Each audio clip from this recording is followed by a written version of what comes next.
So while Sumed is doing his photo option, it is my pleasure to call upon the stage one of the tallest gemologists in the industry, Branko how do I pronounce your name, Branko? Deljanin. Deljanin. Well, I met Branko many years ago. He has always shared his passion for synthetic diamonds, for the identification of treated diamonds using advanced technology. And he has been publishing books and articles on the subject and also sharing his knowledge in practical workshops all around the world. He's president and head gemologist of the Canadian Gemological Laboratory, CGL, and also co-founder of the Mediterranean Gemological and Jewelry Conference since 2015. Ladies and gentlemen, Branko Deljanin. You see, he's really tall. Go ahead, the stage is yours. Thank you, Rui. As Rui mentioned, we have a very high level of gemology in Canada. I don't know what happened to Portugal, but Rui is a great friend and, of course, a very knowledgeable person. And my speaker at my conferences, our conferences at Mediterranean countries. So I do respect him a lot. And thank you, ICA board, for inviting me for the only diamond lecture at this Congress. But it's very special because it's color diamonds. And it's Brazil. Most of you know me as a diamond person. And yes, I did a lot of research and books on diamonds. But I started in '95 in New York studying only gemstones. I love gemstones, color gemstones, and working in Gemident Research Department GA for 3 years. My first field trip after leaving GA was to go to Sri Lanka and study sapphires. And maybe some of you remember in Sydney 2001, I was presenting actually heat treatment of sapphires talk. So I do have a connection to color gemstones, of course. So let me tell you something about me and Brazil. I love Brazil, and exactly 25 years ago this month, I came with Elena Deljanin, expert on rough diamonds, to study rough diamonds in one river in Coromandel. That changed my life because I fall in love in Brazil, now a fifth time, and I fall in love with Elena. So we keep coming back to Brazil. We love it. People are great. We bring our kids here. So this was my first project on color diamonds. As you can see, in my laboratory in Canadian Gem Lab in Vancouver, we study color diamonds and do certification. They're very popular still for concentrating wealth. People still believe that, and it is value in color diamonds. And we know that white diamonds are losing colorless diamonds value last few years, but color diamonds are holding and increasing in value actually. And as you can see, I do also other gems, not only diamonds. And very important for this topic and this conference, because a lot of talks about tracking the diamonds, gemstones, sustainability. I will use only twice this word today because it's used very often. And I do, with my team, track Canadian diamonds from different mines. We do lasering and branding of them in Vancouver, and Argyle pinks. In last 2.5 years, I did two big projects with the Royal Mint of Canada, who are using pink diamonds from Argyle, very small stones, 1, 2, 3, 5 points, but they're still expensive per carat. Talking about 1 to 3 millimeters in size, and putting in the coins and selling as a special collectibles for $5,000 US. So they're valuable even if they're small, talking about Argyle pink diamonds. But it has to be provenance report proving they're Argyle. This is what I will explain later, what happened in our research. I'm very proud to, I did research with the GRS, Gem Research Swiss Lab. It's one of the leading gem laboratories in country of origin of gemstones. And between 2014 and 19, we actually, they invested in a collection of pink diamonds from Argyle, Australia, Brazil, Russia, South Africa, Canada, and I think Venezuela, yes. And we did this project of provenance of pink diamonds, what is the topic of today's lecture, how we can separate them. So this is the outline. I will touch on other colors as well, but not so much in the lecture. I'm very grateful to Alexandris Ioannis, who is the commission chair of ICA, and Cynthia to put an article here on page 23. You can read more about other colors in Brazil. I talk about pink and red today, but of course they have many other colors. And I will just show you these nice P charts here in the article and tell you why it's important to talk about color diamonds in Brazil. Maybe you don't know, and I was surprised as well when I found these statistics from a very good Brazilian researcher, geologist, Carfunkel, and Don Hauer, who is an American geologist. Quarter of all red diamonds in the world, and they're the rarest color diamonds, are found in Brazil, 25%. Do you know how many diamonds over 324 carats in the world are found in Brazil? Talking about largest diamonds. Any clue? Almost half of them. So 75%, okay, not almost, but 70, so 3/4. It's amazing. So this is a very important country for important colored diamonds and white diamonds as well, if they're big. Lena is the expert. She will tell you more why Brazil exactly has large diamonds more than other countries. I will talk about history, historical sources, of course, Brazilian diamonds, Argel diamonds, and other countries, Canada, Russia, Venezuela, that we study, and what we can do as a gemologist or regular dealers using just standard instruments, talking about loupe, microscope, simple UV lamp. I'm trying to explain this in simple terms because you're not all gemologists, but I do excuse, but I will use some spectra. Focus, please. You can understand this is not so complicated. I will try to be as simple as possible.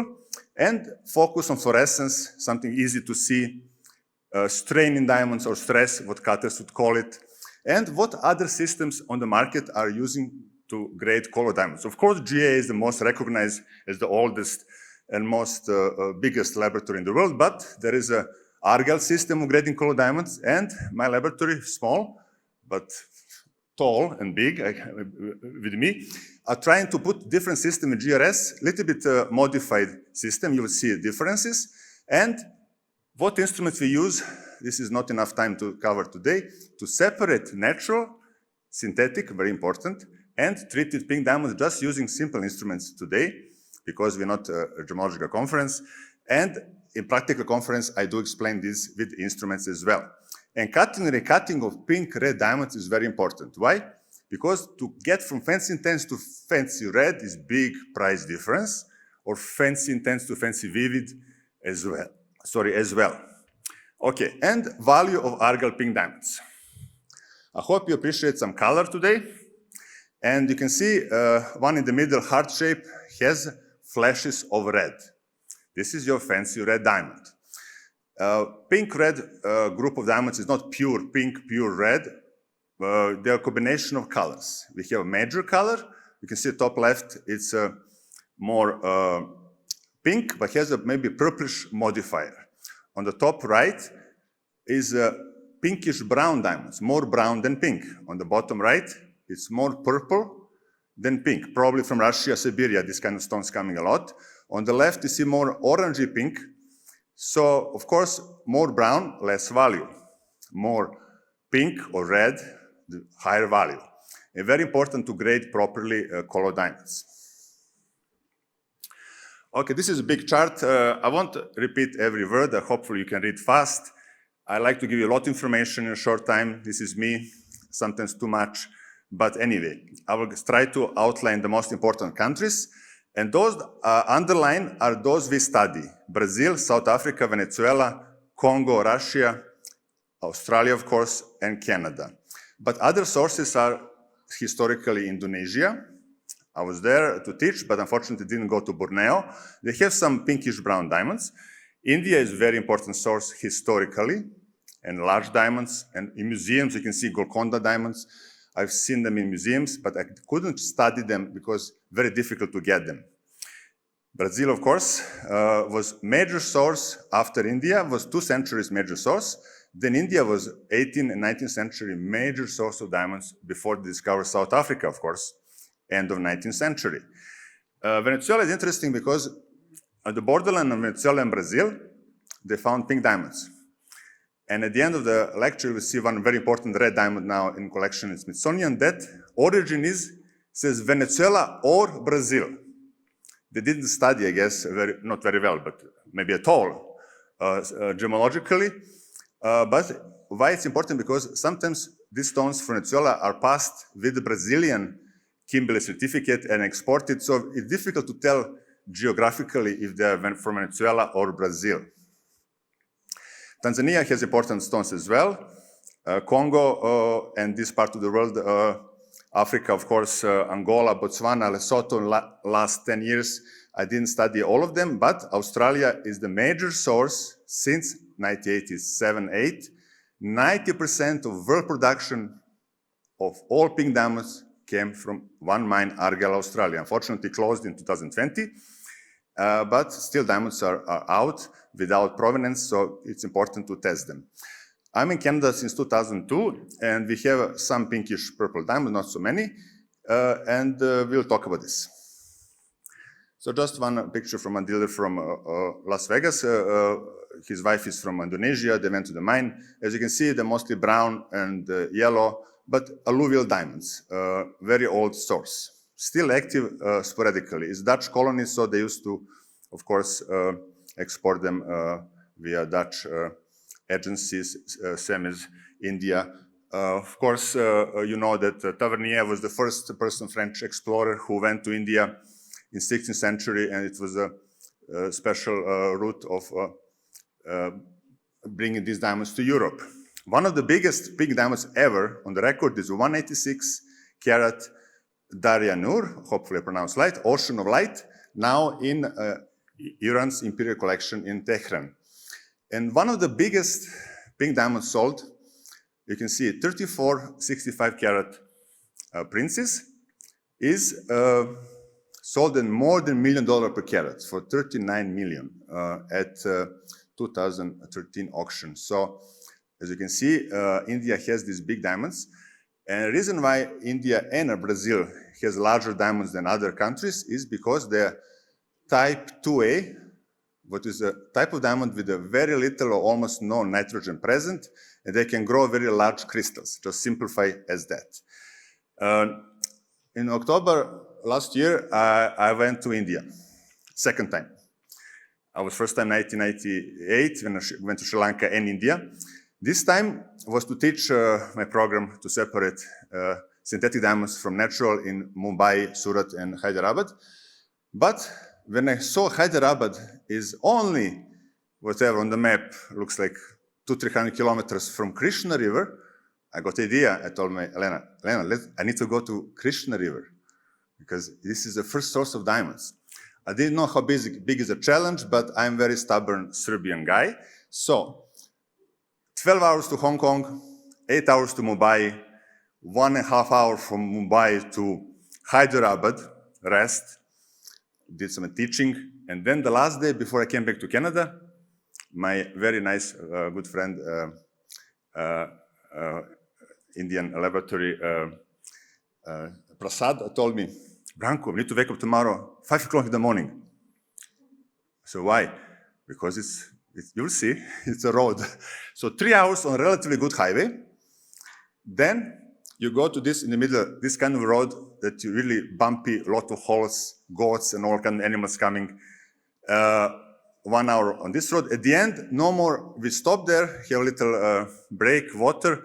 He said, no more cars can go anymore. So last 1 hour, you see on the left, me, actually De Beers, head of De Beers in India was with us, Prasad, his father, and one guy who is in front of me. He's a Jewish Indian. This is interesting. He is the kind of geologist, jeweler, gemologist, whatever.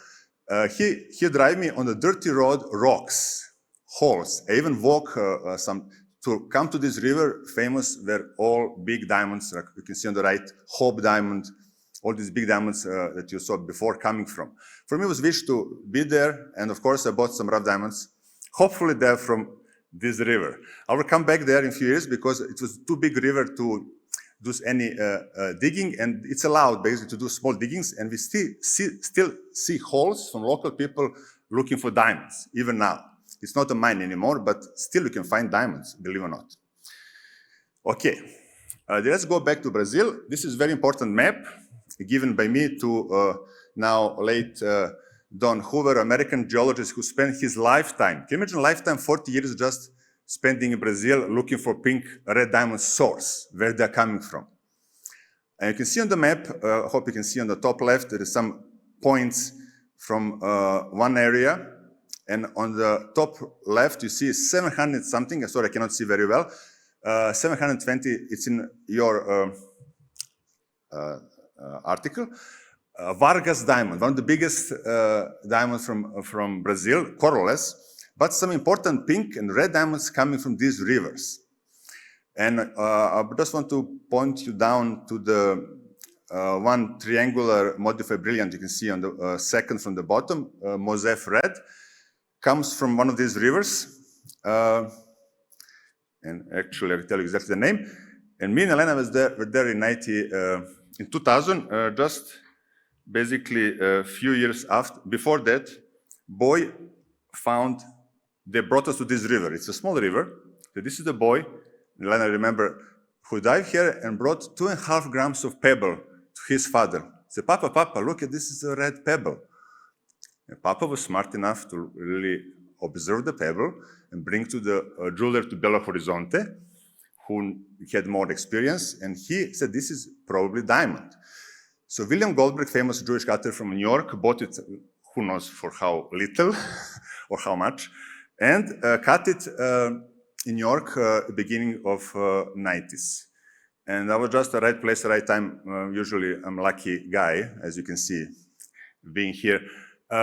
And I was in 95, 96, 97 in GA, and we tested and certified at that time the biggest red diamond ever tested by any laboratory. I was in GA in New York, Tom Moses was my supervisor, and I was handling for a few minutes 511 carat fancy red diamond. At that time was sold at 1.6 million per carat, and now estimated for over 20 millions. So this is the price of red diamonds. This is, I don't know if it's still biggest, probably not, but one of the biggest. You can see in the middle now, biggest picture of this 511 carat. I like to say 1 gram of carbon that nature, by miracle of nature, make it to be fancy red. Certain pressure and temperatures play with this stone to be exactly the form, not too much. If it's too much, it will be colorless. If it's too much, to be brown. If it's too little, colorless, in between. You can see on the top left is round 0.95 Hancock red. Why it's important? Because it's historical stone. It's one of the first stones sold almost $950,000 per carat, almost $1 million at Christie's in 1987. That was big revolution because nobody was selling colored diamonds so expensive. They're buying them very cheap, brown, pink, green, blue, but they're not white. They're kind of off color. But that changed the history. And then opened the mine in the same year or year after in Argyle. Lot of smaller pink diamonds on the market.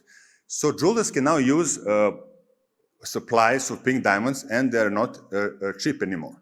You can see very nice vivid purple pink, also from Brazil, from collection of Don Hoover.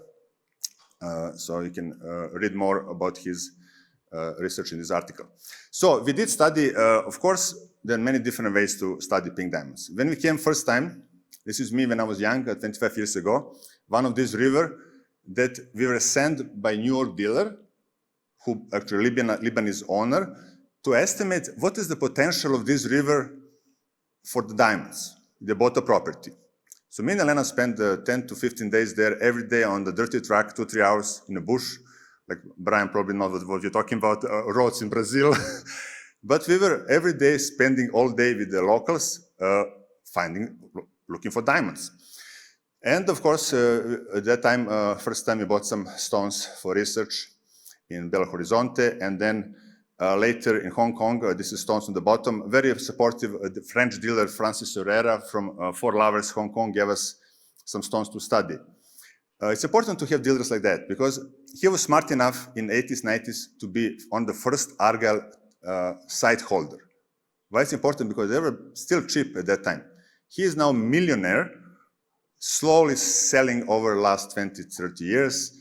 He has office in Hong Kong, big house in Brisbane, I was in his house, hotels in France, whatever, daughters living, because of Argyle pink diamonds. He was just the right time, the right place to buy good stones.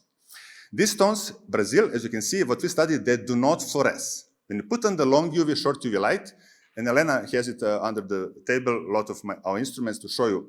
It's not practical workshop, but who wants to see how it looks instruments, long UV, short UV, gemologist using it, do not fluoresce.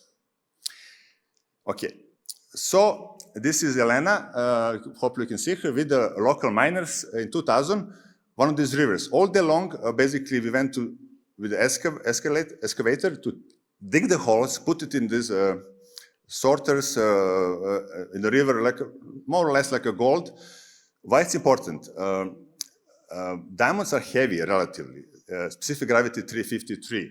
So some indicator minerals like picro, ilmenite will go together with the diamond, and lighter minerals like quartz, pebbles will stay on the top.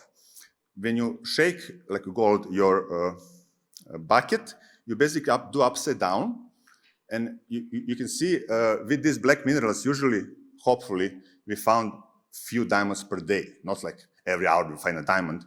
And so we did our report. I don't know if end up to be any more activity in this river. We didn't follow up, but we did our job and report on how many diamonds we found in this property at that time 25 years ago.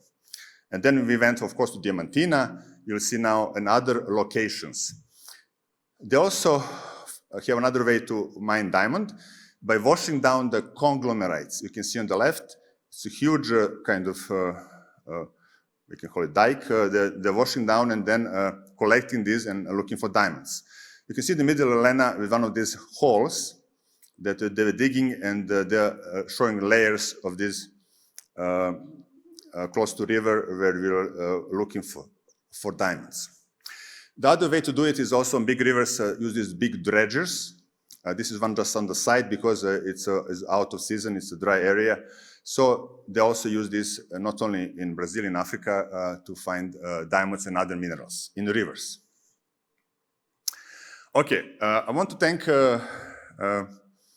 Daniel Berenger, who is here with us, who gave me these photos just for this article and for this presentation, because updated what is now, how it looks, crystals lately, what he collects and have access.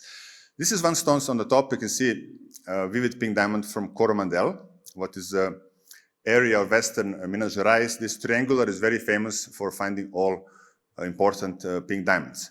In this case, this stone did fluoresce blue. So not all diamonds from Brazil do not fluoresce.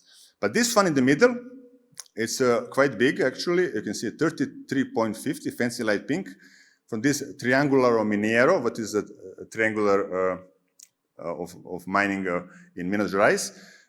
I guarantee, I know, Daniel, if you try it, but this stone should not fluoresce based on morphology or shape. It looks like a type 2A diamond. They do not fluoresce. And same on the bottom right, you can see one big brown diamond, very unusual shape.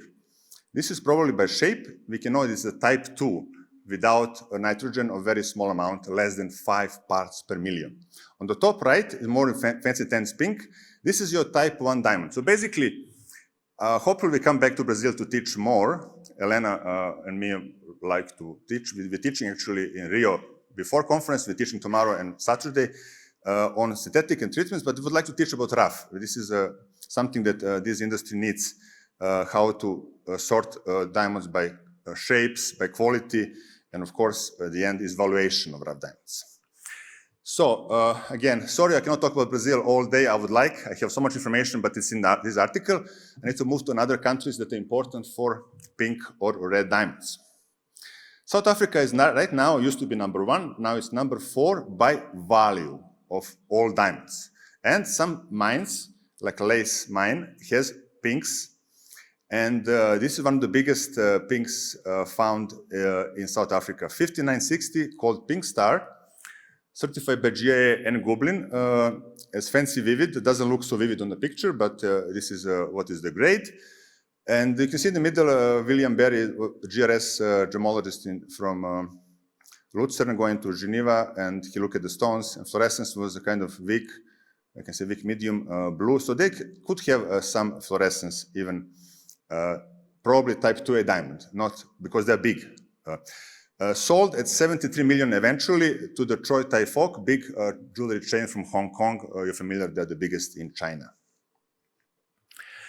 So Russia is, of course, always number one or number two producer of diamonds by value. They started in the 1950s after the Second World War.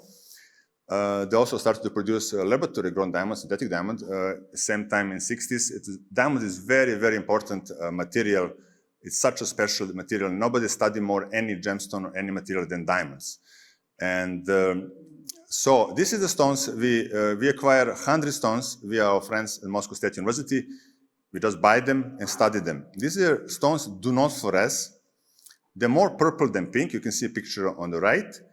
And very interesting, what you can do with a simple loupe or microscope, if you're not good with loupe, you can find surface growth lines that goes to the surface of the stone called surface graining. And all colors is in this graining. Purple color is in there. So if you look from the side of the stone, from profile, you can see colorless and purple graining. Colorless. So this is your evidence without going to spectroscopy or laboratory to know you're dealing with the probably natural color purple diamond. If it's coated pink, what is another problem, we studied them and discovered it in 2004-5, there will be even color, no graining, because they are different type of stones as a starting material. Okay. So what is also important about Russia is not only Siberia, there's another source. It's in northern Russia, close to Finland, there is a mine called Arkhangelsk.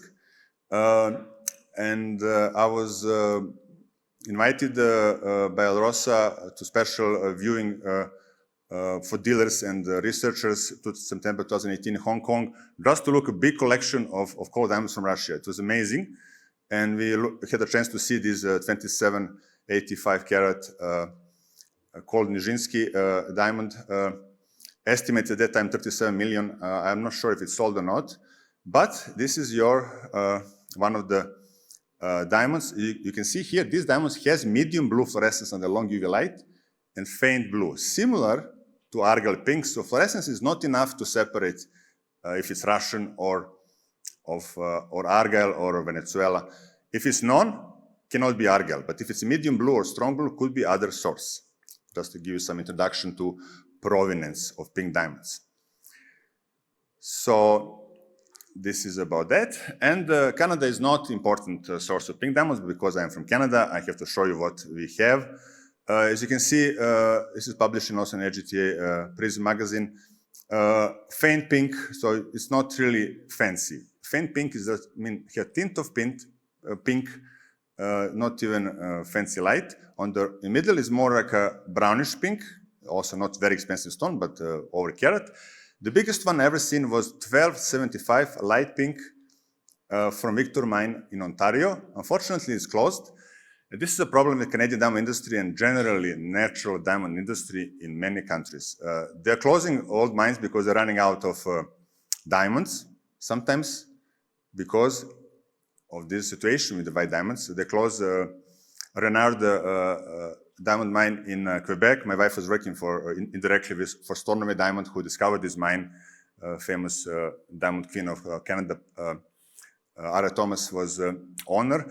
Now they closed the mine because the price is so low they cannot operate. So this is a problem with natural diamonds. Unfortunately, we hope to change that. We are working on some documentary series of 5 to make a movie on 5 continents promoting natural diamonds, also covering laboratory grown, because it's amazing that men could make the diamond. I'm impressed.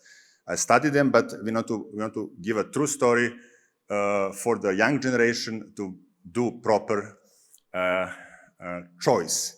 Hopefully it's their choice, but not misleading sustainable politics of laboratory grown diamond. They are clean, they are conflict-free and all kinds of things they're putting in that, but a lot of this information is really not correct, what we think. Anyway, this is spectroscopy. Oh, okay, I have one spectra, but anyway, what does it mean, this spectra? I'll just explain you in 10 seconds. This big peak in the middle, just tell you this is a diamond. This is how every diamond has this peak, talking about this big, huge, like a mountain. On the right, even higher peak, it says A and B. This is your nitrogen. In case of Canadian diamonds, there's a lot of nitrogen in the diamonds, same as Russian. So you can see Russia and Canada are connected geographically. They are next to each other, really, but used to be Alaska, was part of Russia before. So it used to be same kind of similar geology. We got 10 carat of rough diamonds to study, and from Canada, as you can see, no fluorescence. People wonder why these diamonds don't fluoresce. I can explain it very simple. Like people, many of here gem dealers here, and our gemologists, like Wim and other people know, when sapphire has a lot of iron, will suppress fluorescence of sapphire. It will be no fluorescence, like basaltic rich iron stones I was in mining in Australia or Thailand. When sapphire has a lot of chromium, will give a reddish or red fluorescence. This A aggregation, which is 2 nitrogen atoms, suppress fluorescence, and it has a lot. So basically, even diamond has nitrogen does not fluoresce, and this is the case of Canadian and Russian diamonds, very consistent with that, if it's from Siberia, Russia. And now going to major important source of pink diamonds. I was there first time in 2001. I fly from Sydney to Perth just to meet Rio Tinto and to look. I met John Chapman, at that time manager and advisor for the company. Since then, we did a lot of research on pink diamonds because I studied treatments of pink diamonds a lot, coated, multi-step treated, and I was very proud that Rio Tinto gave me a research grant in 2007 to study pink diamonds, natural, treated, synthetic, and how to separate them relatively easy. This is my project with my team international. And then we came back with Dr. Peretti, head of GRS laboratory in 2014. That time, open mining was closed. We just have a picture. We went underground. This is lamproite rock. I'm also a geologist. They're a little bit different, lighter and younger rocks than kimberlites from Canada, Russia, and other sources. And interesting enough to know that people think every mine is gem quality. No. 70% of these diamonds are near gem quality. A lot of them, industrial diamonds, is less than 0.10% has pink coloration and represents 10% of the value. So 0.1% of the diamond by volume has 10% of the value. You can see how it's important are these pink diamonds. I'm amazed with this picture. I was allowed to make it, but I was impressed how many diamonds they can make in one day. It looks like a lot of diamonds. Yes, it is. 14 kilograms of diamonds they can make in one day. It's amazing, you know. But this is the largest single mine in all history of diamond mining in the world. And you can imagine, but not all of them are gem quality. So to find good quality diamonds, especially pink, it's still rare. But yes, they can make a lot of diamonds. Majority of them less than 10 points. So very small diamonds, they cut in India. The largest one was 4260 and is in a museum in Melbourne. A lot of shapes, different. Elena will talk about this more, but I'm not an expert on rough diamonds. But anyway, usually they are dodecahedral and type 1 diamond. You can see the shape on the right and a resulting color, a very nice pink, purple, and purplish pink diamonds. So underground from 2013, we went down, make some pictures, and it's an amazing operation. But at some point also becoming too expensive to go down, so they stopped it in 2020, and now they're on the market, still selling, but I guess because of that, plus good marketing of Rio Tinto, plus sustainability, they have a tracking how they're doing mining, and they, of course, will preserve or close this hole after and make sure everything is correct. So this is what we can see. I studied these stones 2007-8. I published a paper in diamond-related materials. One of them very, more than 5,000 people read this paper online, ResearchGate. Anyway, this is your diamonds I was studying. And you can see on the right how it looks, pink graining. When you put this stone under what we called a small polariscope, under cross-polarized filters, they have a strain or stress. You can see on the right, mixture of blue and other colors. This is your type 1 diamond, natural diamond. Just using simple instrument, we can tell this is natural diamond, because synthetic will look different, you'll see later. Based on only one test, fluorescence, I know this is natural diamond, cannot be synthetic, cannot be treated. They fluoresce medium to strong blue and weak under short UV light. Don't be confused on some report, GA or other labs, sometimes they call it weak or medium. All depends how far is your UV lamp from the source. I'm using jewelry inspector, peel inspector, more stronger. I want to see a reaction because for me it's important gemologically this information, and then grading wise is not critical if it's medium or strong. It doesn't influence the value. This is my group. I went every 2 years to Australia to teach in Perth. We study 1 day colorless diamonds, treatments and synthetic, and 2nd day color diamonds, natural and treated, and this is a 2-day program. On the right is one of the tiara with the 175 pink diamonds. What do you notice? All of them on the right fluoresce blue. It means they're all argyle, and they certify each of them, they have laser inscription. Argyle is doing it for 20 years approximately, but for 20 years before, no lasering, so a lot of stones on the market still not laser with this famous A broken by argyle. So that's why we use these instruments. This is a custom-made instrument made by one good friend and good gemologist and instrument maker, Thomas Kenschwagen from GIT laboratory. He made 3 of these for 3 laboratories of GRS, and I was in Hong Kong and Bangkok studying this with the 2 photoluminescence laser 405-532 and visible spectroscopy. We cool down at liquid nitrogen temperature minus 198 degrees, whatever, and we measure the spectra. This is a key test to separate sources, not only fluorescence and pattern. Okay, another spectra, but if you remember, one from Russia was huge A and B peak. Here is a little bit smaller, you can see on the right, and guess what? It's very consistent. This B peak in 1170 something, it's always bigger than peak on 1282. And this is what I found in 2008 and published it as a fingerprint of argyle diamonds, one of the fingerprints, not the only one. Because it could be such a stone from Brazil, for example. But more rare, this is more argyle fingerprint. And visible spectra on the bottom, you can see a famous 550 band, we call it pink band. Why pink band? Because this is exactly in green and yellow part of the visible spectra. On the bottom you see blue, violet to red, this is visible spectra. And this part of green, yellow, diamond absorb light. That's why you have transmission in blue and pink area, making this stone purplish pink or other variety of pinks. I want to thank again ICA Gazette and ICA for publishing an article in 2015 by me and GRS people. You can find it on the website or gymconference.com. Our first conference, we talk about this. So this is just a summary for you to take away from you that if it's medium to strong blue fluorescence is indication of argyle, but could be also Brazil, Congo, Russia, Venezuela, not all Russia, Western Russia, more Northern Russia. If it's in the middle, tatami pattern, no fluorescence except Golconda could be weak to medium orange, it's not argyle. So this is how we very briefly separate these categories using standard test. Of course, key is this advanced fingerprinting using visible, infrared, and advanced spectroscopy. Just 4 slides on this because it's important for you to know potential of these techniques.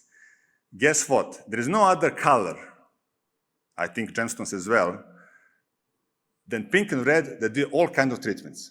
So this is 3 stones, no way you can separate with a loop. Could be natural color, natural diamond. Could be natural color coated. Sorry, natural diamond coated. Could be brown color coated. Could be fracture filled diamond. I've seen so much purple flashes make purple color add into diamond. Could be irradiated and heated diamond. Could be just HPHT treated, usually not so intense. Could be synthetic HPHT, synthetic CVD, or could be combination, multi-step treated. I study all of them, and that's why I got this grant. And this is why simple way to do it, to put on the cross-polarized filters on the left, we turn the stone transparent, no stress. Baby-born, happy diamond made in laboratory in China, India, Russia, Israel, maybe US, because they're still growing, but very rare HPHT, mostly CVD. On the right, stone grown in China, on the market by a PDC, the Hong Kong show and Bangkok without disclosure, we discovered it is pink synthetic, has this columnar pattern because carbon vapor deposition is growing in the layers. Of course, much more in the books, 2004 first edition, 2007 second. famous gemologist from Portugal, Rui, translated in Portuguese. Hopefully, it's a good job because nobody complained in the last 15 years.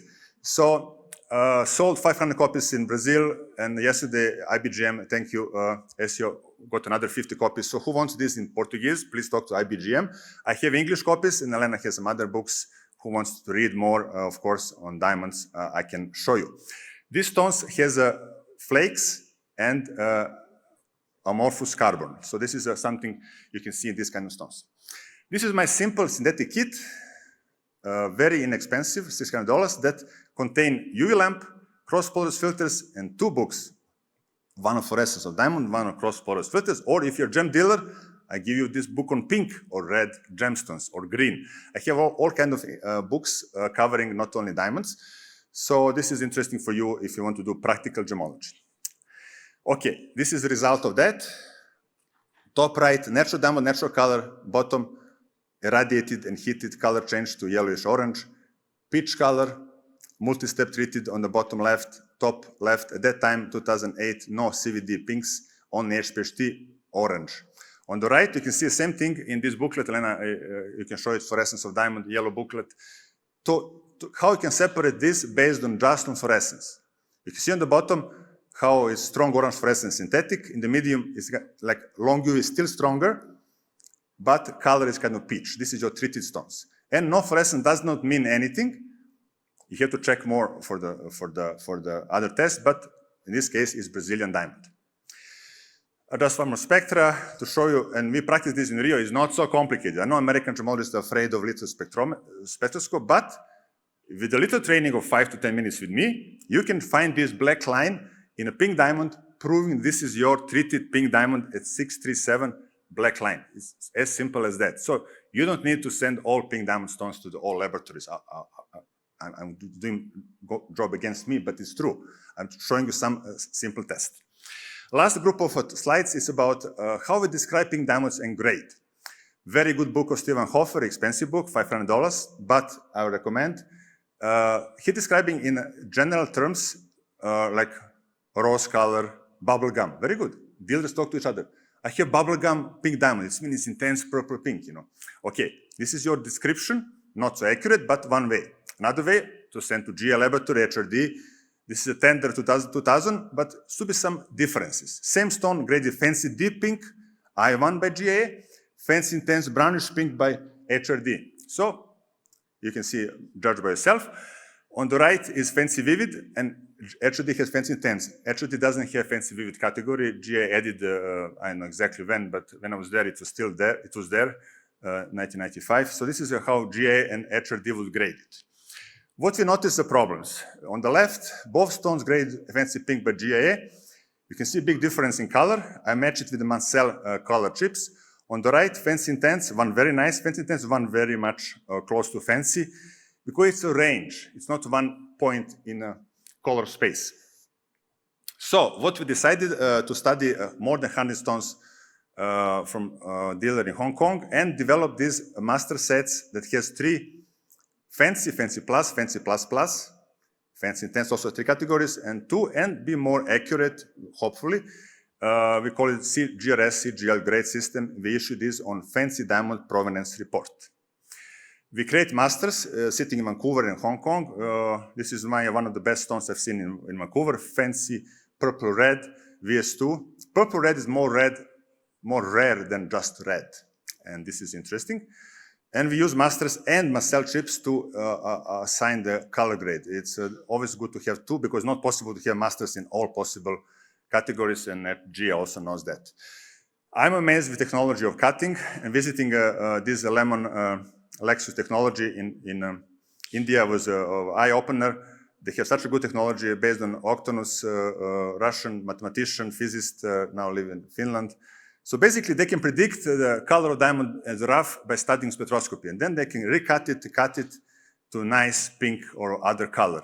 A very amazing system, and they're guests in my conferences. So this is a high technology applied to improve color of diamond.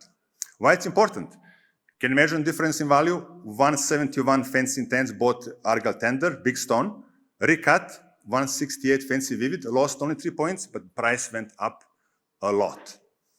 And why I'm doing this prominence of pink diamonds? One more reason, because trade wants to know. You go to Library's website, there is a pink category, there is argal pink. 15, 20, 30% more, depends on the stone. So, and these stones goes increased in value 30-fold in over, 30, not times, 30 times. It's amazing. So to summarize, what is a rosy future? I mean, it is or not. Australia and Canada are following the rules of tracking their diamonds, paperwork. We can always go and find where they're coming from. That's why people, consumers, will pay a little premium, even Canadian white, but definitely for argal pinks. And there is some problems from Santa Elena, Venezuela. Is it Venezuelan or Brazilian? So it's important to study these stones where they're coming from geologically, gemologically. This stone sold at Hong Kong show for 4 million, but no origins, just pink, red diamond. So it's important. So we think maybe in the future people will ask for a country of origin of important diamonds. This is our report. You can see fancy purple pink, very close to intense, but not. And science of gemology is evolving. I'm very happy to be part of it. I'm cooperating with all laboratories except 2 big ones, but this is how it is. And we would like to educate, train people like you and general public. This is, for example, Winston Red, nice article coming up in Gems of Gemology. Pay attention on 2 things. It is fancy red, 5th largest in the world. Origin Brazil or Venezuela. So it's not known, but I think it's important. You could be seen in Smithsonian who goes there. And to finalize, this is not just 4 years of study with one laboratory. This is 20 years of different collaborations. And the latest one article is here. I encourage you to stop by and get my business card. I can send you any of these articles if you want to study more. And just for those who want to really to immerse themselves in education, we teach FGA program with my wife Elena in Vancouver. You can become, in 3 weeks intense, I think I'm the only one in North America doing this, become, I think, different level than GG, a little bit different perspective. I think better because I'm GG and FGA, to become FGA. We teach online as well with a lot of good people like Dr. Laurie Kiefert on origins and great people on diamonds. So I do encourage you to see some lectures are also for free. You can listen to my lectures on detecting set diamonds without charge. Some of them, if you want certificate, we do charge. Last thing, Roy, I know his time is up. I invite everybody to Montana who wants to, especially Americans or those who, I do a special conference mid of June. We're going to Safari Mines, Yogo, Missouri Creek, and Potentate with 3 best gemologists guides. And Dubai 2026, just a warning, say your date. I'm coming to Dubai to international conference with the pearl diving in Bahrain and workshop on turquoise, diamonds, and amber. Thank you for listening. It was intense talk, a little bit longer. Thank you, Rui, for organizing to be longer. And for patience and any questions, I'm here to answer. Thank you very much. Thank you. Thank you indeed. Actually, I'm a gemologist, so next Congress, if you have a gemology topic, come to me and I will give you more time because I think, but I'm biased. We do have some time for questions, but before that, you mentioned Golconda, Yes. And we have a Golconda here in Brazil, near Minas Gerais. Yeah. It's known for the pegmatites, but originally might have been named Golconda precisely because of the Indian origin. And I have one question before we have one from the floor, but I will take the privilege of being the MC to ask one myself. Even regarding Golconda, you mentioned that some of those Brazilian pinks are type 2A. So sometimes they are known in the trend as Golconda pinks because they have the nitrogen vacancy defects. Can you comment on that? Yes. Some labs, not mine, would issue a Golconda letter. It's mean, they will say, but when it's a polished cut gemstone, an antique shape, they'll put a comment that this is a type 2A diamond with low nitrogen and some provenance, old cut, and could be characteristics of Golconda type. Yes. So this is very wide description. So basically, could be from Golconda, India, could be Golconda, Brazil, because yes, Golconda.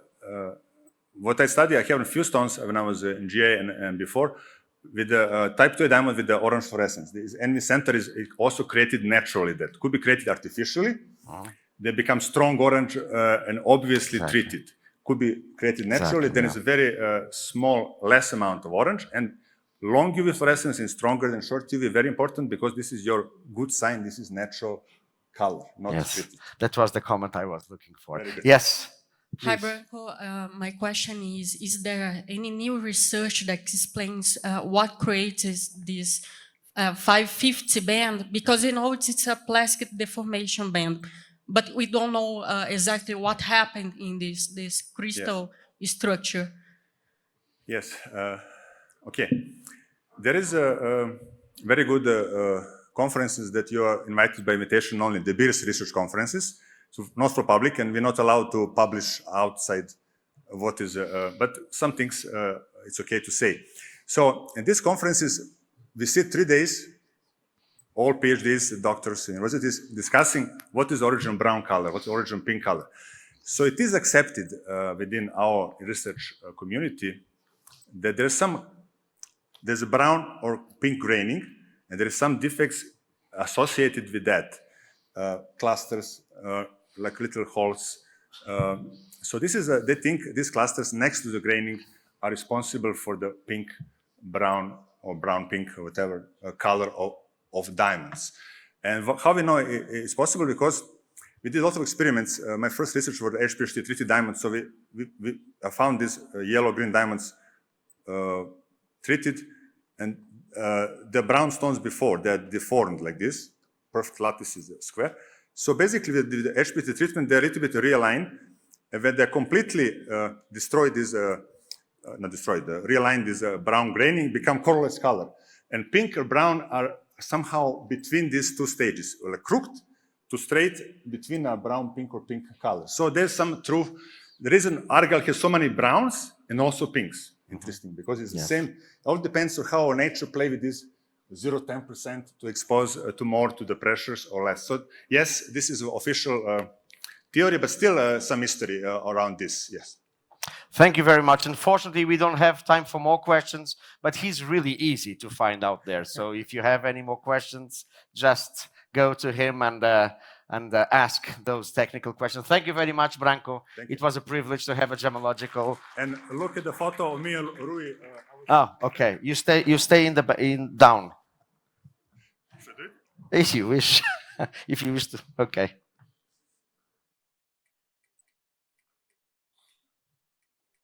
Thank you, Rui. I thank you. This is the first speaker that asks a photo op with me. Thank you. Finally. I'm kidding.